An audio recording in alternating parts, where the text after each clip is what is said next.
Assalamualaikum warahmatullahi wabarakatuh. Bismillahirrahmanirrahim. Alhamdulillahirrahmanirrahim. Wassalatu wassalamu ala asyrafil anbiya'i wal mursalin, ala sayyidina Muhammadin wa ala alihi wa sahbihi ajma'in. Amma ba'da. Alhamdulillahirabbil alamin. Pada hari ini kita bertemu kembali dalam pelajaran tauhid setelah kegiatan PTS 2 yang kemarin. Alhamdulillah PTS kemarin berjalan lancar, walaupun saat ini masih ada anak yang belum mengerjakan PTS 2. Baik, kalian buka kembali kitab Jawahir Kalamiyah karangan dari Thohir bin Saleh Al-Jazairi. Mari kita pelajari di halaman 34 mengenai mukjizat. Yang kemarin kita sudah membahas mengenai tentang para nabi. Kemudian hari ini kita menginjak ke materi mukjizat. Saya ingatkan kembali pada semua siswa kelas 8, bagi yang belum mengumpulkan tugas hafalan nama-nama nabi di dalam Al-Quran untuk bisa dikumpulkan dalam bentuk video, dikirimkan dalam classroom, atau kalau tidak bisa dikirim lewat classroom bisa lewat Google Drive. Dan jangan lupa kalau lewat Google Drive akses izin untuk bisa melihat video di drive kalian di setting publik atau di setting untuk khusus email saya bisa melihat hasil kalian ya. Jangan lupa, karena ada beberapa yang mengirim lewat drive tetapi belum disetting publik atau hak aksesnya belum dipublik, sehingga saya tidak bisa melihatnya. Maka dari itu bagi kalian yang tidak bisa mengirim lewat classroom bisa lewat drive. Kalau drive pun tidak bisa, silakan langsung japri ke WA saya khusus bagi yang tidak bisa ya. Silahkan, tidak apa-apa bagi khusus yang tidak bisa. Kalau bisa ke classroom, tidak bisa classroom ke drive tidak bisa, baru langsung japri WA saya.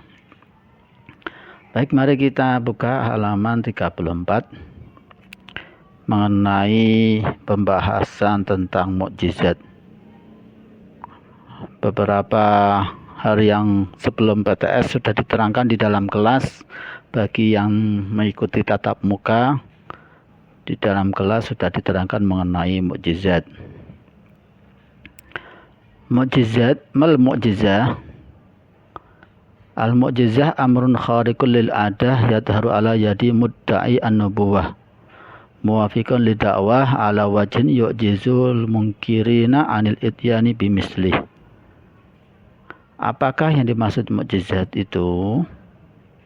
Mukjizat adalah perkara luar biasa yang tampak pada diri orang yang mengaku menjadi nabi, yang sesuai dengan pengakuannya itu. Mukjizat dapat melemahkan perlawanan orang-orang yang mengingkarinya untuk dapat mendatangkan semisal itu. Jadi termasuk khariqul lil adah itu diantaranya mukjizat. Nanti ada pembahasan apa saja amrun khariqul lil adah, yang termasuk hal-hal yang khariqul lil adah, yang luar biasa, yang tidak biasa terjadi. Itu kok bisa terjadi? Itu adalah hal yang luar biasa, khariqul lil adah. Nanti ada selain mukjizat. Apa hikmahnya adanya mukjizat? Mal hikmah fi idharil mukjizah ala aidil anbiya. Apa hikmah di dalam menampakkan mukjizat di tangan para nabi? Al-hikmah fi idaril mu'jizah ala aidil anbiya ad-dalalah ala sidqihim fima adda'auhu. Hikmahnya ialah untuk membuktikan kebenaran para nabi tentang ajaran yang disampaikan. Id kullu da'wan lam taktarin bidalilin fahiya ghairu masmu'ah. Karena semua pengakuan yang tidak disertai dengan suatu bukti, maka hal itu tidak akan diperhatikan. Wa tamizu bainahum wa baina may yadda'i an-nubuwah kadiban. Juga sebagai kegunaan mujizat itu adalah untuk membedakan antara para nabi dan orang-orang yang hanya mengaku menjadi nabi atau nabi palsu. Wa hiya qa'imatun maqama qaulillahi ta'ala shadaqa abdi fima yadda'i. Mukjizat itu seakan-akan sebagai ganti dari firman Allah, pengakuan hambaku adalah benar. Jadi itu pengertian mukjizat dan hikmahnya para nabi. Hikmahnya dikeluarkannya mukjizat. Jadi mukjizat adalah perkara luar biasa, yang mana mukjizat ini hikmahnya untuk membuktikan bahwa apa yang disampaikan oleh nabi atau rasul itu adalah suatu yang benar. Dan mukjizat bisa membedakan mana yang nabi benar-benar nabi atau orang biasa yang mengaku menjadi nabi tapi sebenarnya bukan nabi atau nabi palsu. Yang pernah kalian dengar di antaranya nabi palsu yaitu Musailamah al-Kadzab, di mana dia ditantang oleh Allah Subhanahu wa taala untuk membuktikan bahwa dirinya adalah nabi. Maka Musailamah al-Kadzab mengeluarkan beberapa syair sehingga syair itu ditertawakan malahan oleh orang-orang karena apa yang dia ucapkan adalah suatu hal yang tidak benar, yang tidak membuktikan kebenarannya dia sebagai nabi. Baik, kita lanjutkan langsung mengenai tentang perbedaan antara mukjizat dengan sihir. Mal farqu bainal mu'jizah was sihir. Apakah perbedaan antara mukjizat dan sihir? As-sihru amrun khariqul lil adah fi badi ra'yi tumkinu mu'aradatuhu li'annahu mabniyun ala asbab. Sihir adalah perkara luar biasa yang menyalahi kebiasaan secara sepintas lalu dan dapat diatasi. Karena sihir itu dilakukan karena beberapa sebab. Man arafaha, siapa orang yang mengetahui wa ta'ataha dan dapat memahami akan sebab-sebabnya, hasal ala yadihi dalikal amru, maka ia dapat menguasainya. Jadi orang yang bisa menguasai sebab musabab keluarnya hal yang luar biasa itu bisa mengeluarkan sihir. Jadi berbeda ini dengan mukjizat. Jadi ada teknik-teknik tertentu atau cara-cara tertentu orang melakukan sesuatu sehingga terjadi sepertinya luar biasa. Fahuwa fil haqiqati wa nafsil amri ghairu khariqil lil adah. Pada hakikatnya sihir itu bukanlah sesuatu yang luar biasa. Wa gharabatuhu innama hiya bin nadari li jahli asbabihi. Kalau dianggap sebagai hal yang luar biasa dikarenakan belum diketahui sebab-sebab terjadinya. Wa ammal mu'jizatu fa inha khariqul lil adah haqiqatan la yumkinu mu'aradatuha. Kalau mukjizat, hal itu memang betul-betul hal yang luar biasa dan menyalahi kebiasaan dengan sebenarnya, di mana siapapun tidak mungkin akan sanggup menandinginya. Fala yumkinu sahiru an yaf'ala misla fi'lil anbiya. Orang-orang yang melakukan sihir atau tukang sihir tidak bisa berbuat seperti apa yang dilakukan oleh para nabi.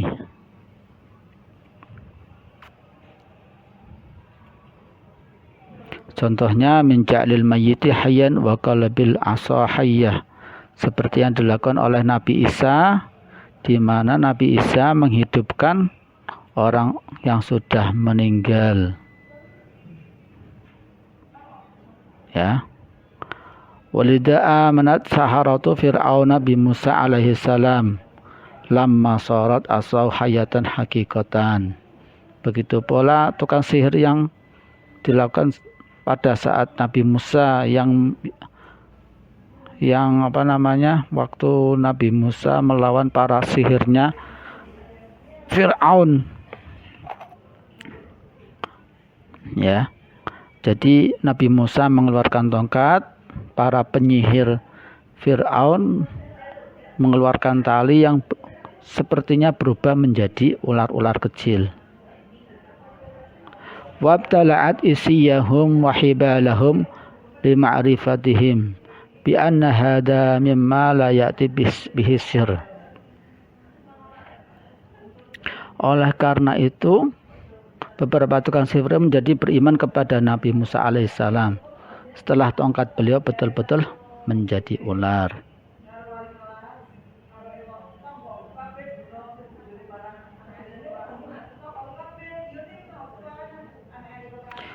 Wasihru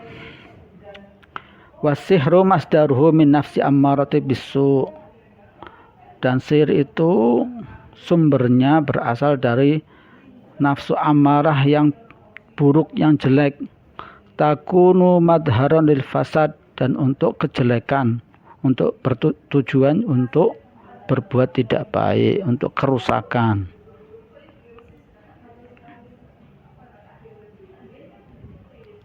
Wal mu'jizatu masdaruha min nafsi zakiyah, dan kalau mukjizat sumbernya berasal dari nafsu yang suci.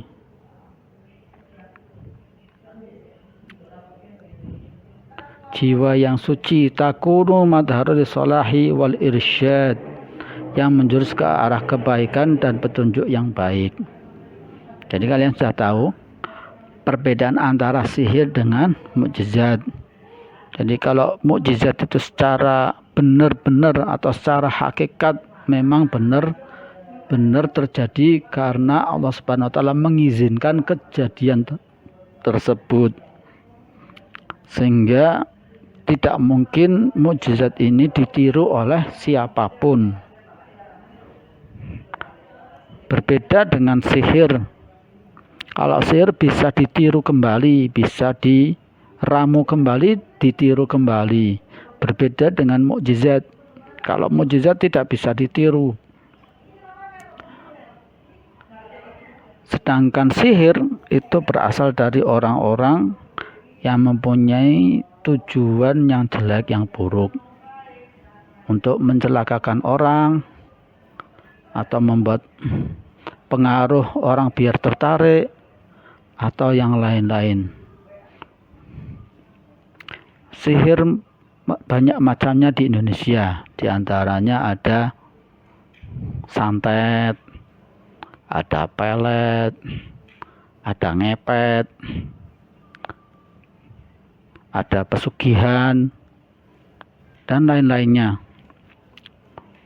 Itu semua termasuk dari macam-macamnya sihir. Jadi tujuannya yang salah,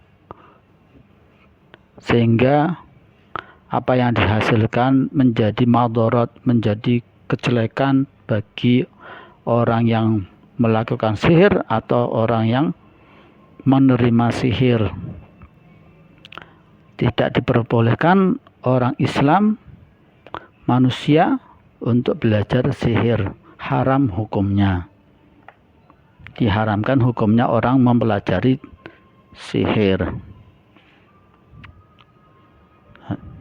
contoh lagi kejadian-kejadian di lingkungan sekitar kita. Banyak diantaranya orang-orang yang menginginkan kaya mendadak dengan cara pesugihan. Dia mendatangi dukun, terus si dukun tersebut, tukang sihir tersebut memberikan jamu-jamuan atau membuat suatu puhul. Puhul itu adalah seperti ikatan sehingga usaha orang tersebut biar laris. Contoh penjual makanan atau penjual dagangan, ketika ikatan tersebut, puhul tersebut ditaruh di warungnya, di tokonya, maka orang-orang akan tertarik masuk ke warungnya, ke tokonya, biar orang-orang ramai masuk ke tokonya dan membeli barang dagangannya. Itu termasuk diantaranya pesugihan di situ. Ada lagi orang-orang yang melakukan santet, orang yang tidak menyukai seseorang dengan cara melukai orang tersebut dengan menggunakan sihir. Seperti yang sering kalian lihat di film-film di televisi, ada boneka ditusuk-tusuk, yang mana boneka itu adalah orang yang tujuannya yang akan disakiti. Itu juga termasuk sihir. Ada lagi orang yang jatuh cinta dengan lawan jenisnya, karena ditolak maka dukun bertindak. Nah, ini adalah suatu kesalahan. Orang yang tidak suka dibuat paksa suka dengan cara sihir. Ini berdosa juga, tidak boleh, haram hukumnya. Jadi apa yang saya sampaikan barusan, diantaranya pesugihan, santet, pelet itu yang biar orang suka. Nah, ini semua tidak boleh, diharamkan bagi orang untuk melakukan hal tersebut karena akan mandorot. Lalu bagaimana perbedaannya antara dengan agama kita Islam? Ada berbagai cara bagaimana agar orang bisa sayang dengan kita, warung atau dagangan kita biar laris,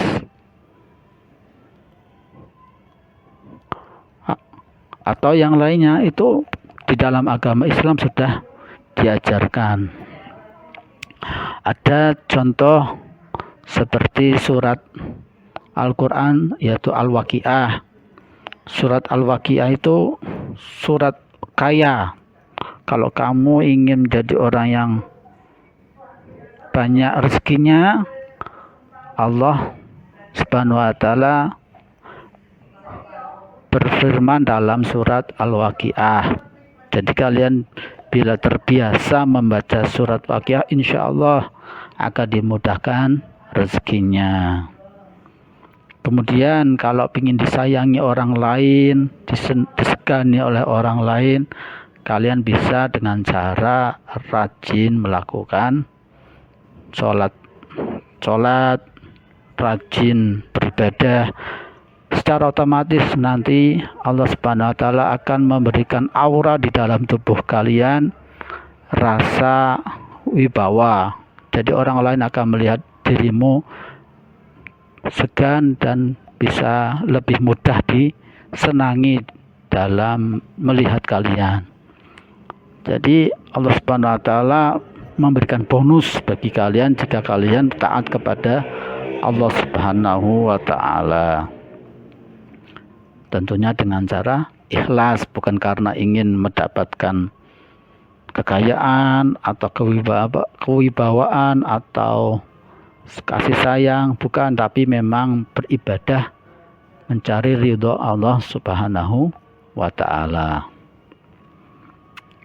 Kemudian saya terangkan sekalian mengenai perbedaan antara mukjizat dan karomah.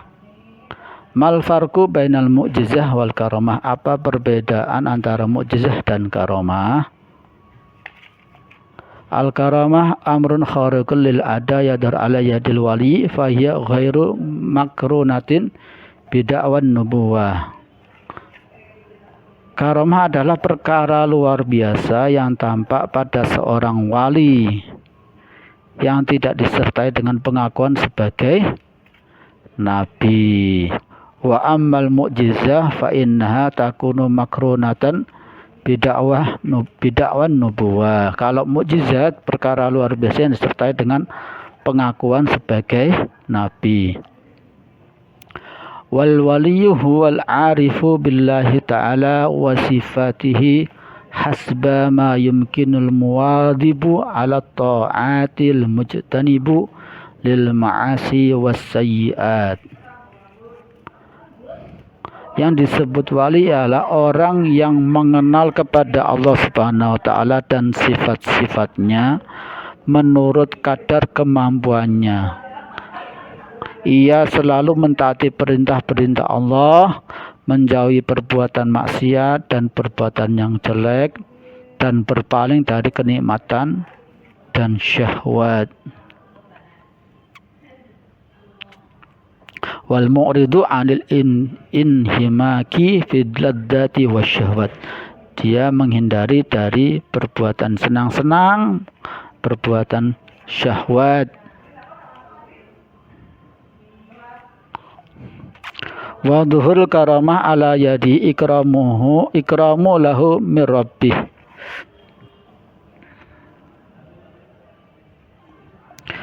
Karamah yang tampak pada seorang wali tersebut adalah suatu kemuliaan yang diberikan oleh Allah dan menjadi isyarat bahwa ia diterima dan terdekat kepada Allah.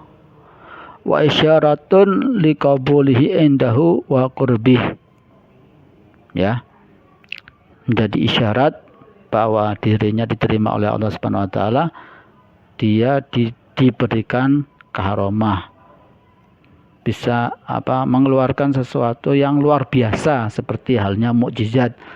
Tapi kalau seorang wali tidak mengaku menjadi sebagai nabi, jadi namanya mukjizat. Jadi orang-orang yang disebut wali terus dia melakukan sesuatu hal yang luar biasa, maka itu namanya karamah. Wahya kal mu'jizati lin nabiyyi alladhi yakunu min ummatihi dalikal wali.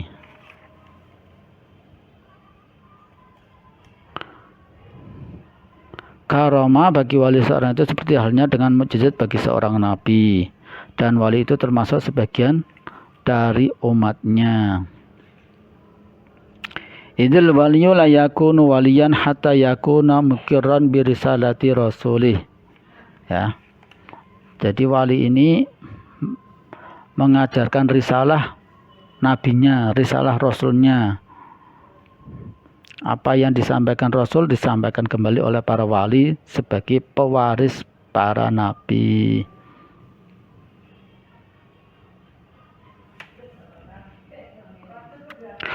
Wa mud'inan li awamirihi ghayatal id'an walau idda'a al-istiqlala binafsi walam yutabi rasulahu lam tadhar ala yadihil karamah walam yakun waliyan lirrahmani bal yakunu aduwan lahu wa waliyan lisyaitan. Kalau seorang mengaku dirinya sebagai wali akan tetapi tidak mengikuti ajaran rasulnya, maka tidak akan karamah itu ada padanya, dan dia bukanlah wali atau kekasih Allah yang Maha Pemurah. Bahkan sebaliknya ia menjadi musuh Allah dan menjadi menjadi temannya syaitan, walinya syaitan. Kama yushiru lidzalika qauluhu ta'ala khitaban li nabiyyina alaihi salatu wassalam fi haqqin aqwamin za'amu annahum yuhibbunallah Qul in kuntum tuhibbunallaha fattabi'uni yuhibbukumullah wa yaghfir lakum dzunubakum wallahu ghafurur rahim. Qul atiullaha war rasul fa inna tawallaw fa innallaha la yuhibbul kafirin. Sebagaimana yang diisyaratkan oleh firman Allah Subhanahu wa taala yang ditujukan kepada Nabi Muhammad sallallahu alaihi wasallam terhadap kaum yang mengira bahwa sesungguhnya mereka itu mencintai Allah. Katakanlah, hai Muhammad, jika kamu mencintai Allah, maka ikutilah aku. Niscaya akan mencintaimu dan mengampuni dosa-dosamu. Dan Allah itu Maha Pengampun lagi Maha Pengasih. Katakanlah, taatilah perintah Allah dan perintah Rasul. Maka jika kamu berpaling, maka sesungguhnya Allah tidak suka kepada orang-orang yang kafir. Jadi karomah ini seperti kalian melihat film yang dulu, yaitu film Wali Songo, yaitu cerita para wali di tanah Indonesia, di mana para wali itu mengajarkan syariat Nabi kita Muhammad SAW. Dalam penyampaiannya ini mereka terkadang mengeluarkan sesuatu hal yang luar biasa, seperti Sunan Ampel, Sunan Kalijogo, Sunan Muria. Semua para wali tersebut itu adalah orang-orang yang dikasihani Allah, yang disayangi Allah. Sebagai isyarat Allah menerima mereka, maka mereka bisa mengeluarkan karomah, hal-hal yang luar biasa yang keluar pada wali, bukan nabi ya. Jadi karomah itu terjadi pada wali, kalau mukjizat terjadi pada nabi. Selain mukjizat dan karomah, khariqul lil adah itu ada bagiannya lagi, yaitu yang namanya irhas. Kalau irhas itu adalah kejadian luar biasa yang terjadi pada calon nabi. Jadi irhas ini contohnya seperti waktu Nabi Muhammad lahir. Pada saat lahirnya Nabi Muhammad SAW itu terjadi hal-hal yang luar biasa pada alam semesta ini, ya.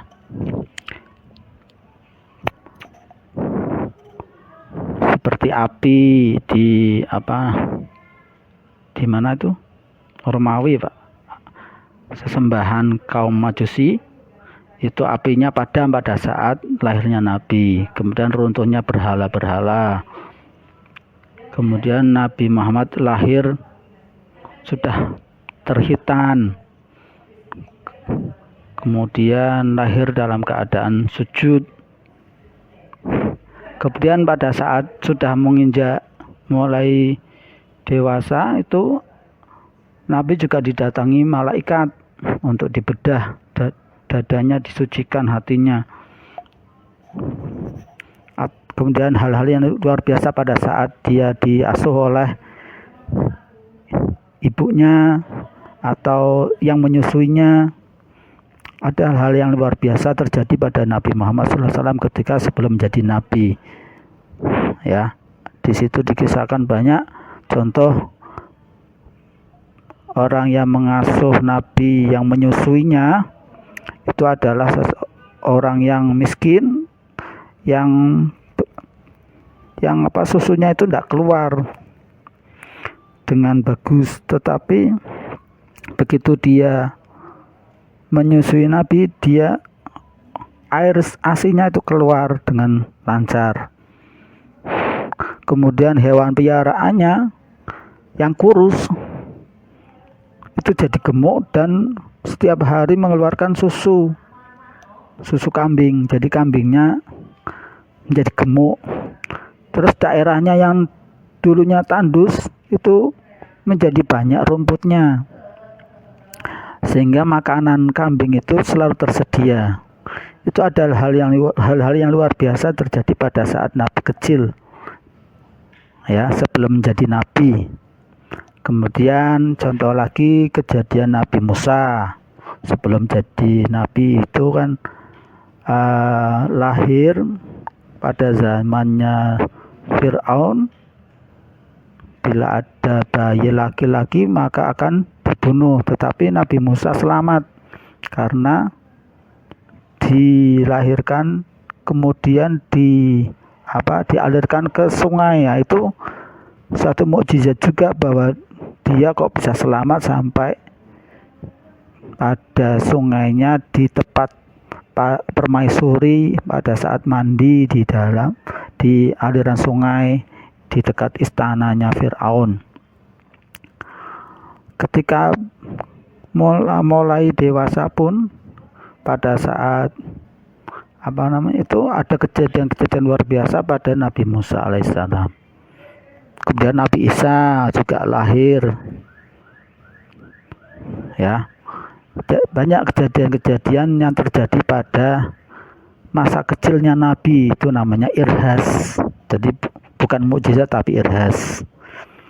Ada lagi kejadian khariqul lil adah yang terjadi pada manusia biasa seperti kita ini.